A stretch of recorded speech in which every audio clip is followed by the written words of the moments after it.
బెండకాయలో కొంచెం పెరుగు వేసుకున్న తర్వాత కొంచెం కారం ఉప్పు వేసుకున్న తర్వాత ఒక టమాటా కూడా వేసేసిన, కొంచెం కొబ్బరి పొడి, కొంచెం మనకు నచ్చినట్టు మనం చేసుకోలేదు. పిల్లలు తినాలి అంటే కొంచెం టేస్టీగా స్పైసీగా వేసుకునే తింటారు. అట్లానే మరి కారం వేసుకోము, కొంచెం తక్కువ వేసుకుంటాం. కొంచెం మసాలా వేసేస్తాం.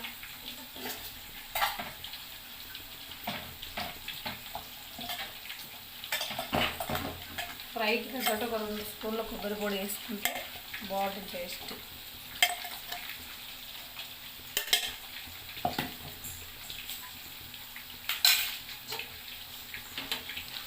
చాలా బాగుంటుంది బెండకాయ. మా పిల్లలు కూడా ఇష్టపడి తింటారు ఇట్లా వేస్తే. ఒకసారి మీరు కూడా ట్రై చేయండి, లైక్ చేసి షేర్ చేయండి, కామెంట్ కూడా చేయండి. మసాలా వేసి కొద్దిసేపు మగ్గితే అయిపోతుంది బెండకాయ ఫ్రై.